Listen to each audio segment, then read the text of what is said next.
ॐ अज्ञानतिमिरन्धस्य ज्ञानञ्जनशलाकया चक्षुरुन्मिलितं येन तस्मै श्रीगुरुवे नमः। जय श्री कृष्ण चैतन्य प्रभु नित्यानंद श्री अद्वैत गदाधर शिवासादि गौर भक्तवृंद। हरे कृष्ण कृष्ण कृष्ण हरे हरे, हरे राम राम राम हरे हरे। भगवत गीता कर रहे हैं 6 चैप्टर, 31st श्लोका था हमने कर लिया, अब 32 करेंगे आज।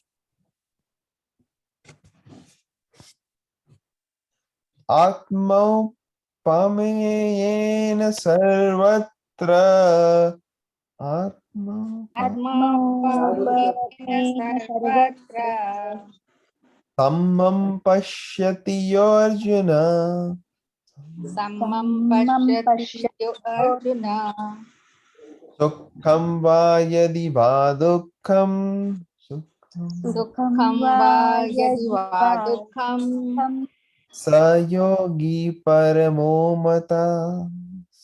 स योगी परमो मतः। ओके, ट्रांसलेशन कौन पढ़ेगा? कौन वॉलंटियर करेगा ट्रांसलेशन पढ़ने के लिए? I can read हाँ पढ़ प्लीज। translation.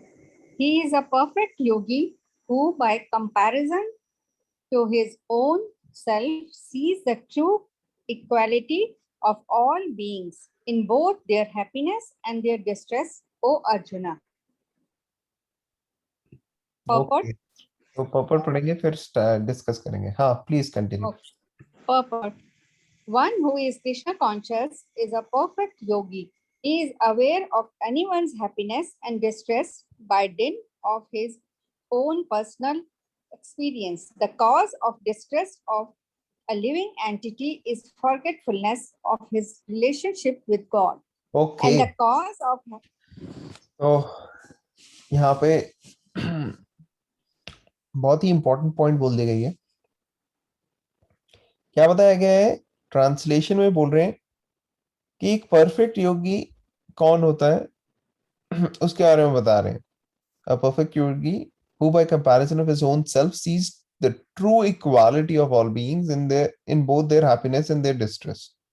अब इसको एक्सप्लेन कर रहे हैं प्रभुपाद, और सबसे पहले पॉइंट क्या बोल रहे हो कि ये हैप्पीनेस और डिस्ट्रेस जो है इसके बारे में बता रहे हैं कि कॉज क्या है डिस्ट्रेस का, क्यों है इंसान तकलीफ में, दुख में।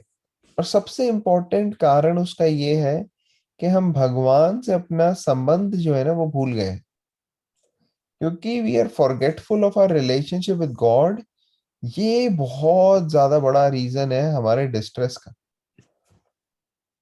जैसे एग्जांपल आता है कि एक कोई बहुत रिच व्यक्ति है, समझ लो आप कोई बिल गेट्स या मुकेश अंबानी, उनका कोई छोटा सा बच्चा है, छोटा सा बच्चा है, और वो इतना छोटा है 3-4 साल का, वो घर से लापता हो गया, कहीं और चला गया। और एक व्यक्ति ने देखा, अरे ये व्यक्ति जो है मुकेश अंबानी का बेटा, ये तो यहाँ रोड पे भीख मांग रहा है। अब वो छोटा सा बच्चा जो रोड पे भीख मांग रहा है, कोई आता है, उसको देखता है और आगे बढ़ जाता है। तो वो आवाज आ रही है, सबको आवाज आ रही है? Yes. ओके, तो कोई देखता है उसको कि वो रास्ते पे भीख मांग रहा है, तो उसको देख के बस इग्नोर करके आगे बढ़ जाता है। कोई दूसरा व्यक्ति आता है, वो देखता है कि अच्छा नहीं नहीं ये भूखा है, इसको कुछ खिला देते हैं, तो वो कुछ खाने के लिए दे देता है, कोई फल वगैरह। कोई तीसरा व्यक्ति आता है, वो कहता है अरे इसके पास कपड़े नहीं है तन ढकने के लिए, वो दे देता है। चौथा व्यक्ति आता है, वो थोड़े पैसे दे देता है, 5 5 रुपए। और पांचवा व्यक्ति आता है, वो कहता है अरे इसके, ये तो वही है यार, ये तो वही है मुकेश अंबानी का बेटा, अरे इसको लेके चलते हैं यार, इसको लेके चलते हैं, इसको इसके पिताजी के पास लेके जाते हैं। तो वो कुछ ना उसे देता है, ना खिलाता है, ना कुछ नहीं, वो सीधा गाड़ी में बिठाता है उसको अपने साथ और सीधा उसके पिताजी के घर छोड़ता है। और पिताजी आते हैं बाहर, अरे वाह, इतना, इतने दिन से वेट कर रहे थे हम, पता नहीं कहाँ लापता हो गया था हमारा बच्चा। और फिर वो लेता है। अब ये चार पांच लोग जो थे, जो उस बच्चे के संपर्क में आए, इसमें से सबसे सही एटीट्यूड और सबसे सही किसने काम किया? जिसने उसे घर लास्ट पहुंचाया। वाले ने। लास्ट वाले ने, जिसने उसे घर पहुंचाया। तो जिसने खाने के लिए दिया, जिसने कपड़े पहनने के लिए दिए, जिसने उसको पैसे दिए, क्या उन्होंने अच्छा काम नहीं किया?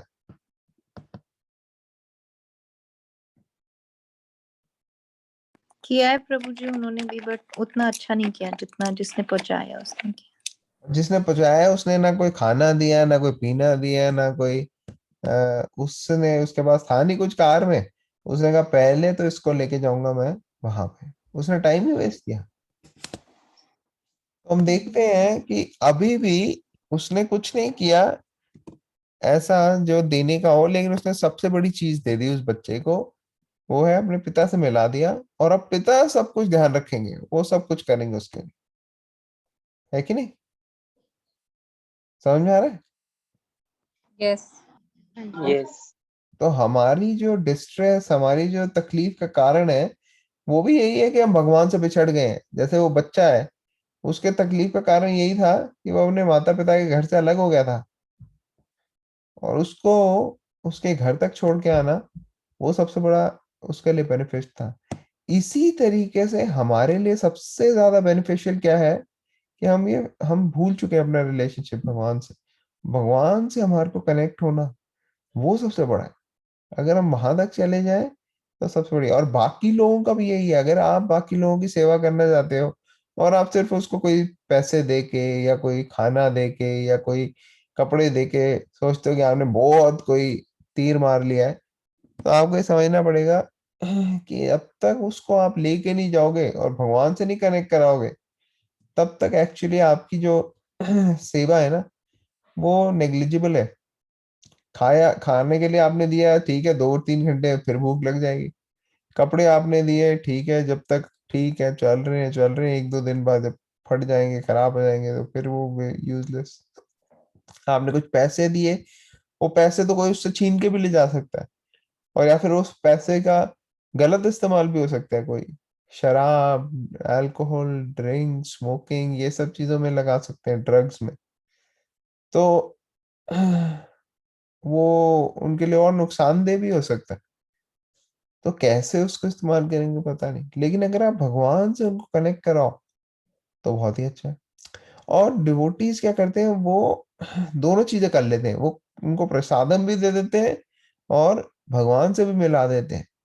और जब ये दोनों चीजें हो जाती हैं, तो ये एक तरह से परफेक्ट कॉम्बिनेशन हो जाता है, जिसमें आज भी वो सेटिस्फाई रह सकता है अपनी भूख वगैरह से, और भगवान की तरफ बढ़ने के लिए और ज्यादा इंथुजियास्टिक भी रह सकता है।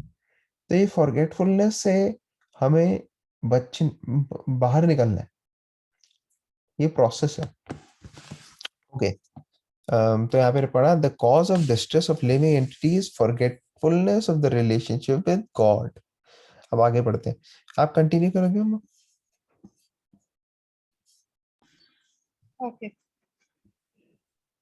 And the cause of happiness is knowing Krishna to be the supreme enjoyer of all the activities of the human being, the proprietor of all lands and planets, and the sincerest friend of all living entities. Okay.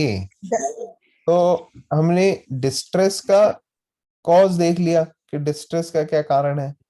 अब देखेंगे हम happiness का क्या reason है, क्यों असली happiness होती है, लॉन्ग लास्टिंग, ऐसी हैप्पीनेस जो छोटी छोटी चीजों से नहीं होती, ऐसा नहीं कि किसी ने चॉकलेट दे दी तो बच्चा खुश हो गया और फिर चॉकलेट ले ली तो वो रोने लग गया। ये तो बड़ी टेम्परेरी हैप्पीनेस है। या चॉकलेट खा ली, उसके 1 घंटे के बाद फिर कुछ और दिख गया, वो उसमें रोने लग गया।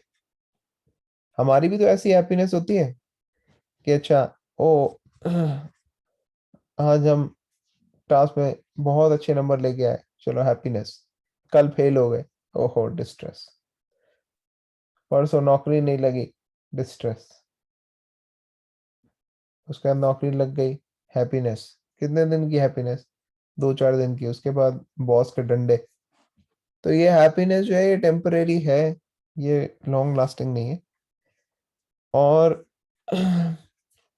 रियल हैप्पीनेस वो क्या, उसका क्या, वो कब आती है? वो तब आती है जब हमको ये नॉलेज हो जाती है और इस नॉलेज में हम एक्ट करते हैं क्या, कि Krishna is the supreme enjoyer of all activities of human being, the proprietor of lands, planets, sincerest friend of all living entities। जो भगवान है वो ही भोगता है, हम नहीं है भोगता, हम नहीं है एंजॉयर। हमने पढ़ा था ना 5th चैप्टर में, भोक्ताराम यज्ञ तपसाम सर्वलोक महेश्वरा। तो वो भोक्ता कौन है? भगवान है। He is the supreme enjoyer of all living of all the activities of human being। और वही प्रोप्राइटर है पूरी पूरी सारी लैंड के। हम अपना दिखाते रहते हैं, ये देखो ये जमीन हमारी है, ये जमीन हमारी। अरे 100 साल पहले भी वो जमीन हमारे पास नहीं थी और 100 साल बाद भी नहीं होगी। अभी हमने अपना कोई कागज का टुकड़ा डाल दिया कि हाँ ये हमारी। लेकिन ये जो सारी जमीनें ये तो भगवान की है। पूरा पूरे प्लैनेट सारे भगवान के। और ये है कि वो भगवान जो है वो हमारे सुहृद है, हमारे वेल विशर है, हमारे सिंसियर फ्रेंड है, बहुत क्लोजेस्ट फ्रेंड है हमारे। और हमें इसके लिए प्राउड नहीं हो सकते कि वो हमारे क्लोजेस्ट फ्रेंड है। कोई कहे प्राउड हो गया, देखो भैया कोई प्राइम मिनिस्टर को जानता है तो वो कितना अपने आप को प्राउड समझता है, तो उस तरह से जो भगवान को जानता है वो भी प्राउड समझेगा? नहीं, वो नहीं समझेगा। क्यों? क्योंकि उसको पता है कि एक्चुअली ये तो सभी लोग हैं, वो भगवान के पार्ट एंड पार्सल है। भगवान सभी के क्लोज है, सिर्फ हमारे ही नहीं है। तो ऐसा जिसको ज्ञान होता है वो सही मायने में पूरी तरह से हैप्पीनेस होता है। तो हमने देख लिया हैप्पीनेस कौन किसको मिलती है, और फिर डिस्ट्रेस किसको मिलती है। डिस्ट्रेस होता है फॉरगेटफुलनेस ऑफ कृष्णा, हैप्पीनेस होता है full knowledge of Krishna. Okay, continue करते हैं। The perfect yogi knows that the living being who is conditioned by the modes of material nature is subjected to the threefold material miseries due to forgetfulness of his relationship with Krishna. And because one in Krishna consciousness is happy, he tries to distribute the knowledge of Krishna everywhere. Okay, Since the यहाँ पर okay, कहते हैं thank you very much for. तो perfect योगी कौन है? जिसको ये ज्ञान है, जिसको ये पता है कि लिविंग एंटिटी जो है वो कंडीशनड है by modes of nature. Conditioned का मतलब होता है कि उसकी प्रोग्रामिंग ऐसी हुई हुई है कि वो मोड्स ऑफ नेचर ही चला सकते हैं उसको। ठीक है ना? जो मोड्स ऑफ नेचर है वही चला सकते हैं। जैसे एक पपेट शो है, तो पपेट जो है उसके जो रस्सियां बंधी हुई है पपेट की, कठपुतली होती है ना पपेट, उसके अंदर जो रस्सियां बनी हुई है वो रस्सियों से ही कंट्रोल हो सकती हैं। तो वही मोड्स ऑफ मटेरियल नेचर जो है उन्होंने लिविंग एंटिटीज को कंट्रोल करके रखा है ये 3 रस्सियों से। ये फोर्सेस हैं, और ये फोर्सेस जो है वो हमसे करवाती रहती है काम। और इसकी वजह से हमें मिजरी होती है। और ये फोर्सेस, ये रस्सियां कैसे बनी? ये एक्चुअली हमने ही बनाई थी, और अभी भी हम बनाते जा रहे हैं। अपने लिए ही रस्सी बना रहे हैं जो हमारे को बांध के फिर चलाएगी। तो perfect yogi knows that all living being who is conditioned by modes of material nature is subjected to the threefold material miseries due to forgetfulness of his relationship with Krishna। तो ये 3 मोड्स ऑफ मटेरियल नेचर हमें चलाते हैं। और चलाने के कारण हमें क्या है, 3 तकलीफें देते हैं, 3 तरीके की, तापत्रय, 3 फोल्ड मटेरियल मिजरीज। तो ये 3 फोल्ड मटेरियल मिजरीज कौन सी हैं? किसी को याद है? डिस्कशन की हुई है इसके बारे में हमने।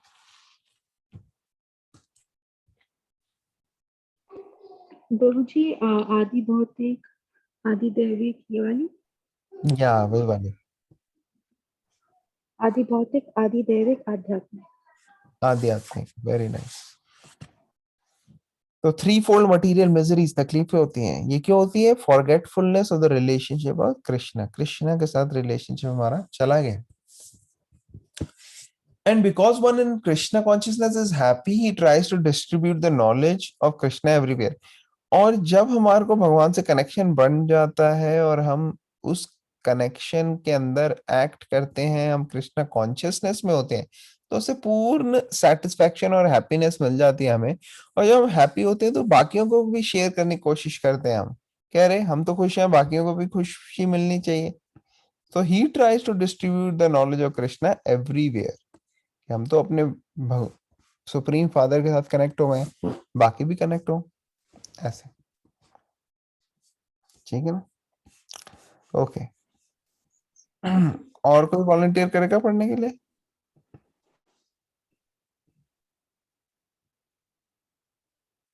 कोई और वॉलंटियर करेगा? I can read. I can do it. I think I can do it, Prabhuji. Since the perfect yogi tries to broadcast the importance of becoming Krishna conscious, he is the best philanthropist in the world, and he is the dearest servitor of the Lord.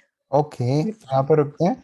तो अभी इससे पहली line में हमने क्या पढ़ा कि जो कृष्णा कॉन्शियस व्यक्ति होता है, हैप्पी हो, इतना खुश होता है कि उसको लगता है दूसरे भी खुश हो, तो वो डिस्ट्रीब्यूट करता है ये नॉलेज को बाकी लोगों के साथ ताकि वो कनेक्ट हो।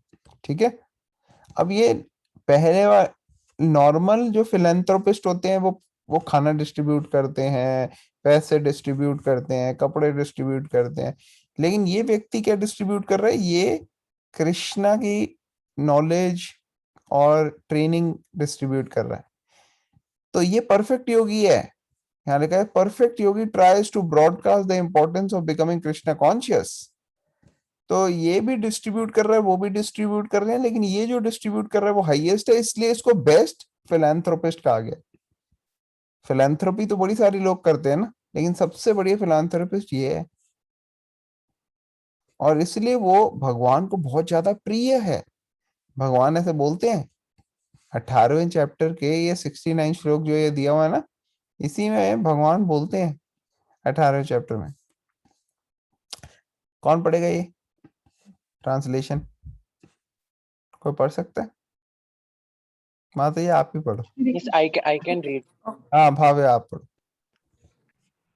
Translation. There is no servant in this world more dear to me than he, nor will there ever be one more dear. Hare हाँ, Krishna. तो भगवान खुद बता रहे हैं कि ऐसा व्यक्ति मुझे सबसे ज्यादा प्रिय है और कोई भी इससे ज्यादा प्रिय मुझे कभी होगा ही नहीं। तो कितने लोग आप में से ऐसे हैं जो ये बनना चाहते हैं, जो भगवान का इतना प्रिय बनना चाहते हैं, इतना प्रिय बनना चाहते हैं जिससे ज्यादा कोई प्रिय भगवान को है ही नहीं या हो ही नहीं सकता कभी? कोई आप में से है यहाँ जिसकी इच्छा है कि मैं भी भगवान का प्रिय बनूं? Yes, support. Yes, Yes. तो आप लोग जानना चाहोगे कौन सा ऐसा व्यक्ति हो सकता है जो भगवान को इतना प्रिय हो, इतना प्रिय हो कि उससे ज्यादा कभी भी कोई होगा भी नहीं? भगवान कह रहे हैं मुझे प्रिय। Yes, Prabhuji. कौन है? कोई भी ऐसा व्यक्ति नहीं है जो इससे ज्यादा प्रिय कभी हुआ है और ना ही कभी होगा, ना भूतो ना भविष्यति। तो ये पढ़ने के लिए तो फिर हमको इससे पहले वाला श्लोक पढ़ना पड़ेगा। देखते हैं क्या है। ये तो कौन पढ़ेगा ये? भव्य, आप फिर से पढ़ोगे इसके translation? Okay. Translation. For one who explains this supreme secret to the devotees, pure devotional service is guaranteed, and at the end he will come back to me. Okay, और अब इसके बाद नेक्स्ट श्लोक का फिर से पढ़ो।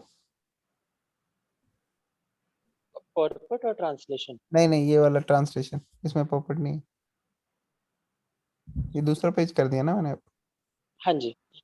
There is no servant in this world more dear to me than he, nor will there ever be one more dear. हाँ, तो कौन सा व्यक्ति? ये वाला व्यक्ति। For one who explains this supreme secret to devotees.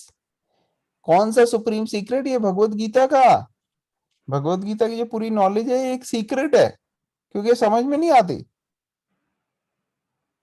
अब आप लोगों में से कितने लोग ऐसे हैं जिन्होंने भगवत गीता कहीं पहले ट्राई की हो, और अभी आप प्रभुपाद के पर पढ़ रहे हो, और अभी मैं शेयर कर रहा हूँ जो मैंने सुना है, सीखा है लोगों से।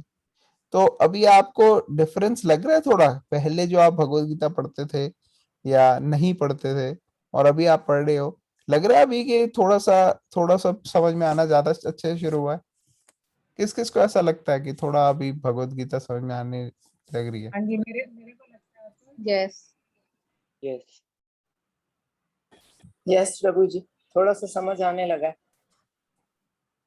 एग्जैक्ट। प्रभु जी। तो ये इसलिए सीक्रेट कहा गया है इसको। सीक्रेट क्यों है? क्योंकि ये अपने से हमको दे भी देगा कोई तो समझ नहीं सकता है। कई लोग कहते हैं हमने पढ़ी हुई है बहुत बारी, लेकिन फिर भी उनको पता नहीं होती। छोटी बातें पूछ लोगे ना भगवत गीता से, तो वो जवाब नहीं दे सकते, क्योंकि ये सीक्रेट है। और ये एक, मतलब आप समझ लो कि भगवत गीता एक ऐसा डब्बा है, ऐसा बॉक्स है जिसमें ताला लगा हुआ है। अब आपके पास वो बॉक्स होगा, आप उसको देखोगे भी, आप उसको अलग अलग तरीके से पढ़ने भी कोशिश करो, लेकिन उसका ज्ञान अभी भी लॉक में है। वो लॉक खोलने वाला चाहिए आपको व्यक्ति। वो लॉक खोलने वाला वही व्यक्ति हो सकता है जिसने लॉक सीखा है खोलना परंपरा में, और ये परंपरा कृष्णा से ही आ रही है। ये कृष्णा ही सिखाते हैं नेक्स्ट ब्रह्मा जी, फिर ब्रह्मा जी आगे अपने सारे उनको। तो ऐसे करते करते नारद मुनि, वेद व्यास, सबको करते करते ये प्रभुपाद के पास आई नॉलेज, और उनसे अभी सबके पास जा रही है। और अब हम समझेंगे तो ये समझ में आएगी। और भगवान यहाँ पे कह रहे हैं कि ये जो ज्ञान है, ये बाकी भक्तों के साथ जो शेयर करता है, ऐसे व्यक्ति को तो प्योर डिवोशनल सर्विस गारंटीड है। और मृत्यु के बाद at the end he will come back to me, वो मेरे पास आएगा। तो इसलिए आप भगवत गीता अगर अच्छे से आप समझो, इसकी नॉलेज स्क्रिप्चर्स की, भगवत गीता भागवतम, और फिर आप शेयर करो लोगों से, तो एक तो आपको अच्छे से समझ में आएगी, और साथ ही साथ आप और ज्यादा प्रिय हो जाओगे भगवान को। और भगवान कह रहे हैं इतने प्रिय कि इससे ज्यादा कभी मुझे कोई प्रिय होगा ही नहीं। तो इतना जो इम्पोर्टेंट नॉलेज है, आप वो शेयर कर रहे हो लोगों के साथ, इतने लोगों की आप लाइफ जो है वो ट्रांसफॉर्म कर दोगे। उनको तकलीफों से बाहर निकल सकते हैं वो। तो ये सब जो है, ये भगवान को बहुत खुश करता है। तो यही वो यहाँ पे लिखा हुआ है कि ये ग्रेटेस्ट फिलैंथ्रोपिस्ट है ऐसा व्यक्ति। ये आप वही समझो, ये व्यक्ति वो है जो, जिसने देखा वो रोड पे 3-4 साल का बच्चा यहाँ बैठा है, इसको लेके जाऊं और अपने इसके माता पिता के पास छोड़ूं। तो जो बच्चे को माता पिता के पास लेके आता है, वो कितना माता पिता को खुश होगा, खुश करेगा, करेगा कि नहीं करेगा? जैसे आपने लिया रोड ट्रैफिक से वो बच्चे को उठा के, और उसके माता के पास, पिता के पास, मुकेश अंबानी के पास दे आए, आप ये देखो जी, तो वो कितने खुश होंगे कि अरे हम तो ढूंढते आ रहे थे, इतने टाइम से हमें मिल नहीं रहा, ये आया व्यक्ति, इसने ढूंढ के दिया है। वो इतने अच्छे से आपसे बात करेंगे, आपको रिस्पेक्ट करेंगे, आपको इनाम भी देंगे कई सारे। होगा कि नहीं होगा? Yes, होगा। तो वही भगवान को भी होता है। जब आप कनेक्ट कराते हो किसी और को, तो भगवान भी जो है आपके अधीन हो जाते हैं कि देखो इन्होंने मेरे एक और जो मेरे से बिछड़ गया था, मेरा बहुत ही प्रिय जिगड़ का टुकड़ा, उसको वो वापस लेके आया है मेरे पास। तो ऐसे भगवान बहुत खुश होते हैं। समझ में आ रहा है? इसीलिए उसको ग्रेटेस्ट फिलैंथ्रोपिस्ट भी कहा गया है, यहाँ पे बेस्ट फिलैंथ्रोपिस्ट है वो। फिर आगे यहाँ श्लोका में बताया है, वही श्लोका जो हमने अभी पढ़ा उसका यहाँ संस्कृत बताया है, नाचा तस्मान मनुष्येषु कश्चिन में प्रिय कृतमा। ओके, अब नेक्स्ट नेक्स्ट कौन पढ़ेगा ये, नेक्स्ट ये paragraph in other words. Should I read? हाँ पढ़ो, आप पढ़ो। In other words, a devotee of the Lord always looks to the welfare of all living entities, and in this way, he is factually the friend of everyone. हाँ तो ये देखो, ये बड़ा इंपॉर्टेंट है कि वो सभी के हित के बारे में सोचता है और सभी का वो एक्चुअली सुहृद है, वो हर एक का फ्रेंड है। वो ऐसा नहीं कि वो कहेगा हाँ हाँ कोई प्रॉब्लम नहीं है, हमें ह्यूमैनिटी के लिए काम करना है इसलिए जानवरों को मारो, जानवरों को मारो, खाओ उनको, उनके शरीर से बनाओ अच्छी अच्छी चीजें। वो ऐसे नहीं सोचेगा, वो सभी लिविंग एंटिटीज के वेलफेयर के बारे में सोचेगा। ठीक है ना, प्लीज कंटिन्यू कर। He is the best yogi because he does not desire perfection in yoga for his personal benefit, but tries for others also. He does not envy his fellow living entities. Okay, Here is तो योगी generally हम सोचते हैं वो जो योगा कर रहा है, और योगा जो है उससे कई सारे बेनिफिट भी होते हैं, हेल्थ बेनिफिट्स होते हैं, लेकिन एक्चुअली जो योगा शास्त्रों में बताई है वो योगा कर करके लोग बड़ी सारी सिद्धियां भी प्राप्त कर लेते थे, आप लोगों ने देखा होगा। इनफैक्ट ये जो कई सारे राक्षस हैं वो भी योगा के माध्यम से ही सिद्धि प्राप्त करते हैं। आपने देखा ना कि कोई अपने पैरों के टो के ऊपर खड़ा हो गया, कोई अजीब अजीब तरह से अपने आप को मेडिटेशन में उसने लगाया, पहाड़ों में तपस्या करने के लिए कई कई साल, तो वही सब योगा के माध्यम से कर पाते हैं, ऐसे नहीं कर पाते वो। तो वो भी योगी हैं, लेकिन वो बेस्ट योगी हैं क्या, क्या राय है आप लोग? no, Prabhuji. नहीं, वो बेस्ट नहीं। No. यहाँ पे बता रहे हैं कौन है बेस्ट योगी, तो कौन है ये दोबारा से पढ़ना कविता। Hanji. He is the best yogi because he does not desire perfection in yoga for his personal benefit, but tries for others also. He does not envy his fellow living entities. हाँ तो वो सिर्फ अपने लिए नहीं, personal benefit के लिए, सिद्धियां प्राप्ति के लिए, इसके लिए योगा नहीं करते। वो खुद को भगवान से कनेक्ट कर रहे हैं और बाकियों को भी मदद कर रहे हैं भगवान से कनेक्ट करने के लिए, और बिल्कुल भी एनवी नहीं होते वो। एनवी बहुत बड़ी बीमारी है, सब लोगों में देखोगे आप एनवी है। कई लोग तो भगवान से ही एनवी करते हैं, वो खुद ही या तो भगवान बन जाते हैं, कहते हैं हम भगवान को नहीं मानते, या फिर वो कहते हैं अलग अलग वियर्ड आइडियाज हैं उनके। और बाकी लोग, हम लोग क्या करते हैं हमें पता नहीं है, ये अंदर हमारे ईगो जो है ना वो प्राइड और एनवी को जन्म देती है, और इसकी वजह से हम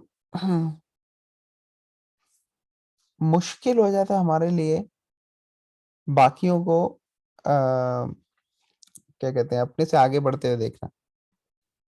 और ये इतना सटल होता है, सूक्ष्म होता है कि ज्यादातर लोगों को तो पता ही नहीं लगता कि हमारे अंदर एनवी है। ज्यादातर लोग सोचते हैं नहीं नहीं भैया हमारे अंदर तो नहीं, हम तो बहुत भला सोचते हैं सबका, हमने तो कभी बुरा किया ही नहीं। तो एक्चुअली ये किस लिए है, क्योंकि अभी पता ही नहीं है हमारे अंदर है ये सब चीज। Lust, greed, anger, envy, pride, illusion, सारे के सारे अनर्थ भरे में हैं। लेकिन जैसे जैसे आप स्पिरिचुअली एडवांस होगे ना, आपको तब नजर आएंगे, अदरवाइज नहीं नजर आएंगे।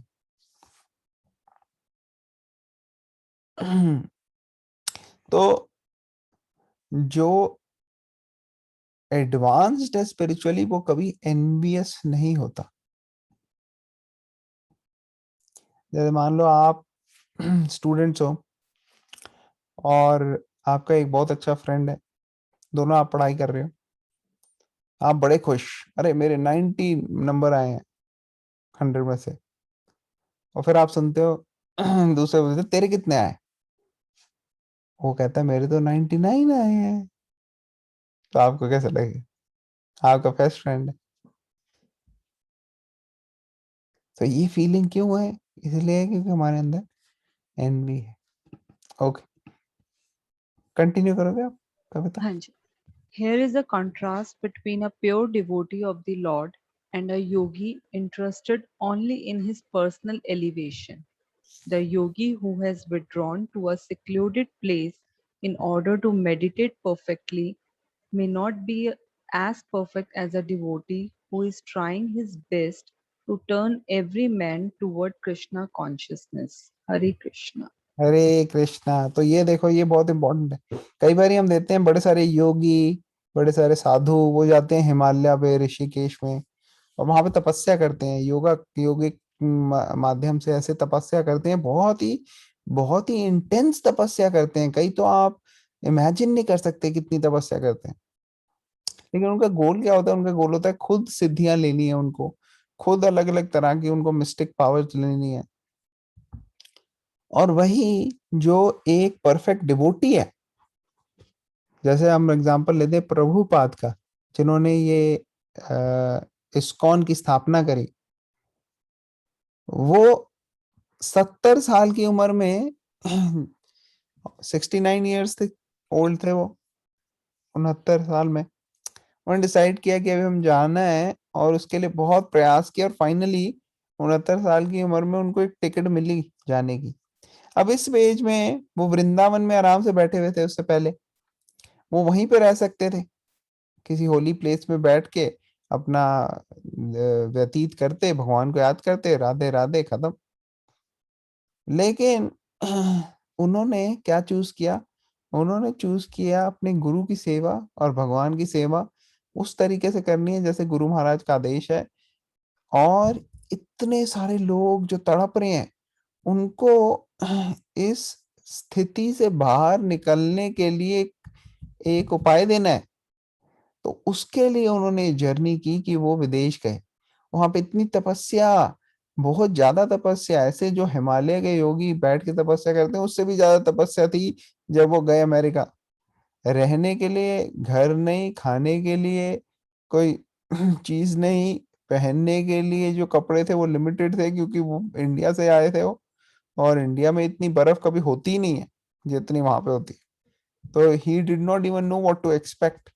लेकिन उस स्थिति में वो आए, और उनका पूरा फोकस था कि कैसे ये भगवत गीता, भागवतम, इसका ज्ञान दिया जाए, वैदिक नॉलेज का ज्ञान दिया जाए सारे लोगों को, ताकि वो समझ के इसको अपने लाइफ में उतार सकें, और उससे उनकी लाइफ जो है ट्रांसफॉर्म हो सके।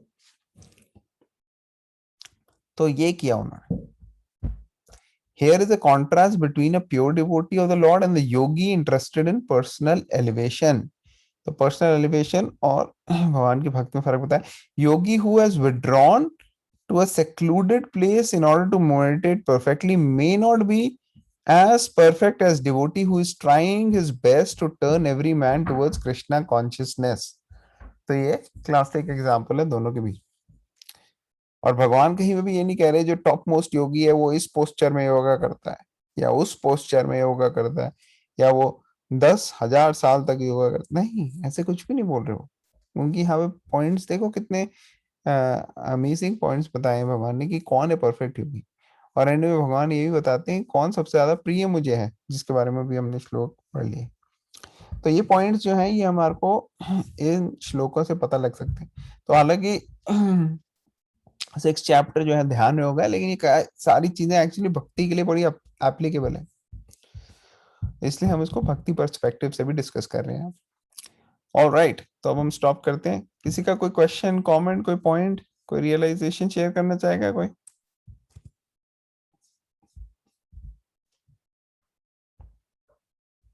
किसी को कुछ समझ तो नहीं आ गया आज? समझ आया प्रभु। समझ आ रहा है? ओके। एग्जाम्पल बहुत अच्छा था मुकेश अंबानी के सन का। हाँ, मुकेश अंबानी के सन का अच्छा लगा, वेरी गुड। ये प्रभुपाद का एग्जांपल है, बड़ी सिंपल तरीके से प्रभुपाद ने समझाई चीजें। ओके, और कोई बताएगा कुछ?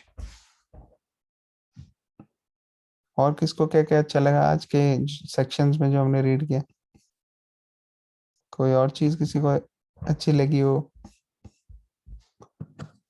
Okay Nirmala Mata ji, I think I will share with you the recording, वो आप वॉच कर सकते हो, आपका जो भी मिस हो गया, ठीक है ना? ऑल राइट, किसी का और कोई पॉइंट, और कोई चीज किसी को अच्छी नहीं लगी क्या? बस एक भव्या को एक ही चीज अच्छी लगी।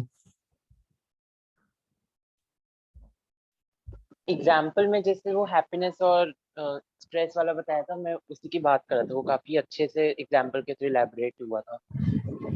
Yes yes yes, excellent, very nice. Hare relationship Krishna. Cause of happiness बहुत अच्छा लगा कि कैसे we have to be connected to God ना, yes, how we should give, that is very nice.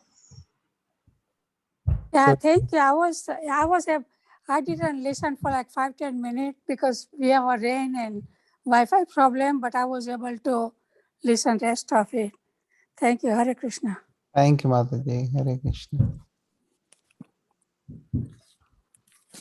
Hare Krishna. Yes, हाँ, जो एनवी वाला था ना, that is the fact of life. मतलब वो हम लोगों में भी कई बार आता है और हम सामने भी पर्सन में काफी बार देखते हैं, तो वो रियलिटी है लाइफ की। तो वो लगा कि हाँ, काफी लिंक्ड लगा। Yes, very nice. तो जिसको ये पता लग जाता है कि एनवी है मेरे अंदर, इसका मतलब उसके अंदर स्पिरिचुअल एडवांसमेंट होने लग गई है। अदरवाइज ज्यादातर जनता जनार्दन को तो लगता ही नहीं है कि हमारे अंदर है। तो जब तक प्रॉब्लम पता ही नहीं लगती तो इसका मतलब वो ठीक क्या करेंगे। लेकिन जिसको अब पता चलनी शुरू हो गई है, इसका मतलब अब वो ठीक करने लगे। जैसे अब आपको पता लग गया कि अरे यहाँ पे गंद पड़ा है हमारे रूम में, तो अब आप उसको उठा के फेंक सकते हो। या आपका फ्लोर खराब है, डर्टी है, तो अब उसको आप ठीक कर सकते हो। लेकिन अगर आपको पता ही नहीं है, आप बैठे हुए हो और आपको लगता है हम तो बहुत फर्स्ट क्लास घर में बैठे हैं, तो फिर आप उसको ठीक ही नहीं करोगे, गंदा पड़ा है पड़ा रहे। इनफैक्ट हम जब कभी किसी के साथ होते तो हमें सामने वाले का भी समझ आता है कि एनवी पोजीशन में है या हम कभी एनवी पोजीशन में हो, तो दोनों साइड से मतलब चीज होती है। करेक्ट। तो इसलिए बहुत ज्यादा इंपॉर्टेंट है कि जो हमारी चैंटिंग है ना, हम रोज करें और एक एक वर्ड बड़े ध्यान से सुने। हरे कृष्ण कृष्ण कृष्ण हरे हरे, हरे राम राम राम हरे हरे। जैसे जैसे ये एक एक वर्ड हम ध्यान से सुनते हैं, हमारे कानों से जाता है और पूरे हृदय को साफ करता है ये। और जितनी ज्यादा हम तीव्रता से अटेंटिवली सुनेंगे, भगवान साक्षात आ रहे हैं इस मंत्र के थ्रू, वो हमारे कानों से जाके हृदय में जा रहे हैं। और इस मंत्र ने इतने सारे लोगों को ट्रांसफॉर्म कर दिया है, प्यूरिफाई कर दिया है, कि अगर हम इस मंत्र को सही तरीके से सीरियसली अटेंटिवली हेयर करेंगे, हम देखेंगे कैसे ये सारे envy, greed, pride, illusion, lust, ये सब चीजें हृदय से जो है धीरे धीरे धीरे धीरे करके कम होती जाएंगी, कम होती जाएंगी, और इनका टेम्परेचर एकदम गायब हो जाएगा एक टाइम पे। तो वो अटेंटिव हियरिंग चैंटिंग करने के लिए बहुत जरूरी है कि हम स्ट्रॉन्ग एसोसिएशन रखें, रेगुलरली कॉन्फ्रेंस कॉल्स अटेंड करें, हेयर करें, पर्सनली टेंपल जाएं। तो ये सब चीजें बहुत हेल्पफुल होती है। खासकर इस्कॉन टेम्पल आप लोग थोड़ा रूटीन बनाओ, आप जैसे ओपन अप हो गया है तो महीने में 1 या 2 बारी जाओ और वहां पे देखो कोई अगर स्पेशल प्रोग्राम्स, कोई सेशंस है जो आप जिसमें कनेक्ट कर सको, उसमें अपने आप को एनरोल करा सकते हो। कोई हो सकता है ऑनलाइन सेशंस भी उनके, या हो सकता है कोई वहाँ पे पर्टिकुलर कोर्सेज हो, तो वो सब चीजें आप देख सकते हो। और बाकी रेगुलरली भगवान के सामने जाना, बेसिकली जब हम भगवान के सामने जाते हैं मंदिरों में, आप इस्कॉन टेम्पल में देखोगे वहां पे अच्छा अरेंजमेंट होता है, तो आप दर्शन तो भगवान के करते ही हो। लेकिन दूसरी रीजन हम किस लिए जाते हैं मंदिर में, भगवान को की दृष्टि हमारे ऊपर पड़े। क्योंकि जब भगवान की दृष्टि हमारे ऊपर पड़ती है, तो हमारे सारी प्रॉब्लम्स, तकलीफें, सारी जो अंदर की मिसगिविंग्स हैं, वो सब जाती हैं बाहर, और हम जो हैं वो प्यूरिफाई होते हैं। तो जो एडवांस लोग हैं वो सिर्फ इसलिए नहीं जाते हैं कि मंदिर चलो एक अटेंडेंस लगाने के लिए चले जाते हैं, या एक रिचुअल करने के लिए जाना चले जाते हैं, या मंदिर में कुछ खाने के लिए चले जाते हैं।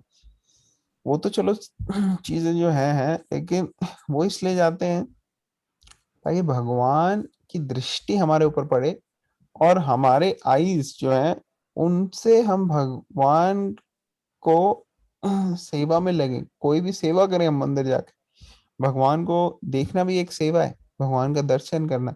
और भगवान का दर्शन भी एक तरीके से किया जाता है, ऐसे नहीं कि सीधा गए भगवान के आंखों में देख रहे हैं या शक्ल में देख रहे हैं, ऐसे नहीं होता।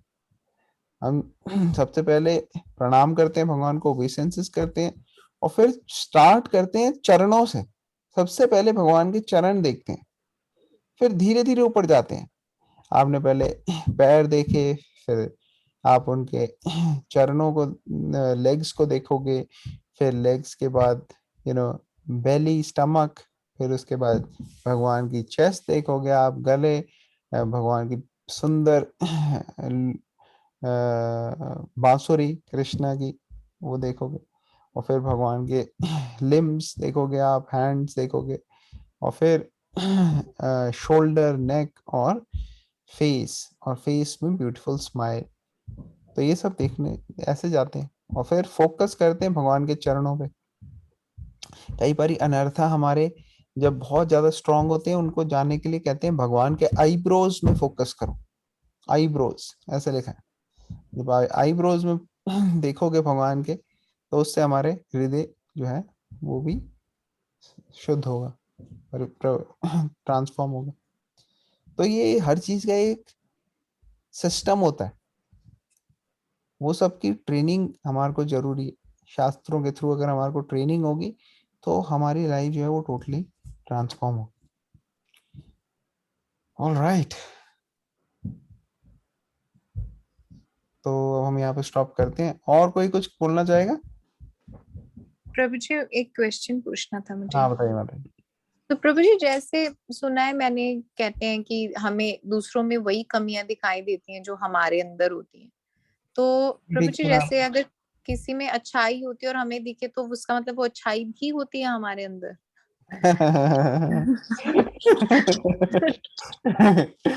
देखो माइंड क्या करता है, माइंड कई तरीके के ना रीजन बना लेता है जिससे कि हमारी ईगो इन्फ्लेट हो सके। माइंड को रीजन चाहिए अपनी ईगो को इन्फ्लेट करने का। तो हमें एक्चुअली ऐसे रीजंस से बचना चाहिए।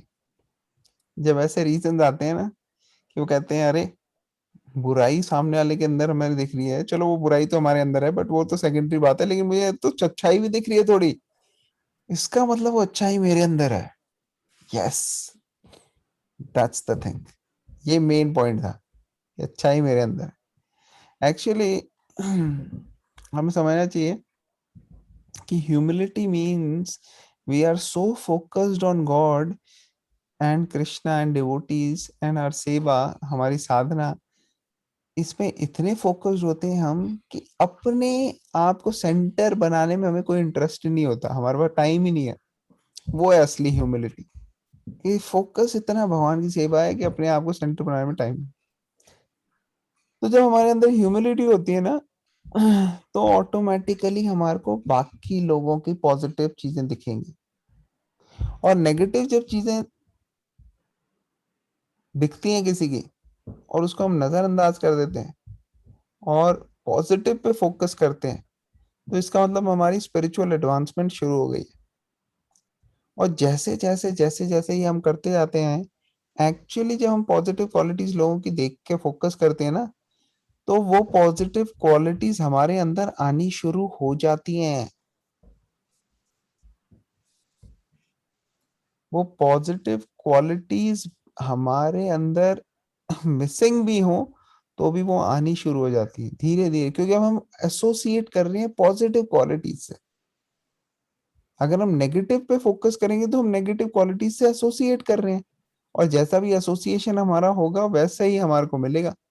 तो अगर हम ये एसोसिएट कर रहे हैं कि देखो सामने वाला जो है ना, वो तो बिल्कुल ही अ, उसको तमीज नहीं है बात करने की, और पता है क्या होगा, हम देखेंगे कई बार हमारे अंदर बदतमीजी आ जाएगी बात करने की, हमें भी तमीज नहीं होगी।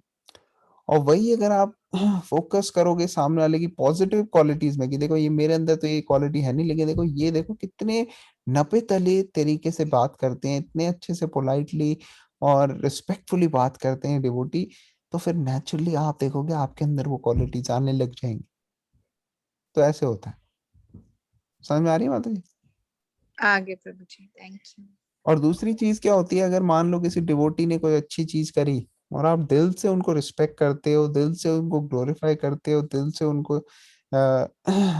यू नो इस पॉइंट को आप आइडेंटिफाई करते हो, तो जो बेनिफिट उनको मिला वो काम करने का, वही बेनिफिट आपको भी मिल जाता है।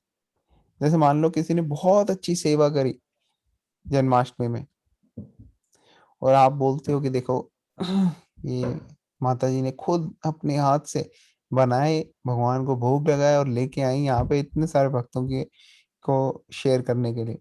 तो अब वो माता जी ने जो पूरे दिन मेहनत करी, जो बनाया वो लेके आई, उसको उनको बहुत ज्यादा भगवान से बेनिफिट मिलता है।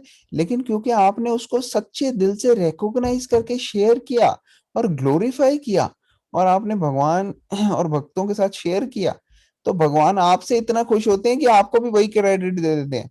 जो पूरे दिन की मेहनत उनकी थी वो आपको ही मिल जाती, क्योंकि अब आप सच्चे दिल। लेकिन अगर आप यही सोच के कि मुझे बेनिफिट हो रहा है और इसलिए मैं बोलूंगी, ये सोच के आप बोलते हो, तो फिर वो उसका इतना बेनिफिट नहीं होता। बेनिफिट तो वो होता है जब आप बिना किसी रीजन के सिंसियरली और सीरियसली सामने वाले डिवोटी को हैप्पीनेस और प्लेजर देने के लिए और भगवान को प्लेजर देने के लिए उनकी पॉजिटिव क्वालिटीज हाईलाइट करते हो। जब ये आपका मोटिव होता है कि आप भगवान से और भक्तों से अच्छी तरीके से अच्छी चीजों को शेयर करो, ग्लोरीफाई करो, तो फिर आपको उसका बहुत ज्यादा बेनिफिट मिलता है। तो ऐसे चलता है। तो इसलिए आप देखोगे कि जो लोग एडवांस करते हैं ना स्पिरिचुअल लाइफ में, उनकी हैबिट होती है कि वो बुरी चीजों को नहीं देखते, फोकस नहीं करते, और अच्छी चीजों को फोकस करके शेयर करते हैं लोगों के बारे में, और हमेशा वो पॉजिटिव रहते हैं, खुश रहते हैं। ये देखोगे आप। तो does it answer your question? Yes Prabhu ji, thank you. Thank you. Okay, तो आई थिंक आज हम स्टॉप करेंगे। 11 वाले हरे कृष्ण महामंत्र चैंट करेंगे। Thank you everybody for joining.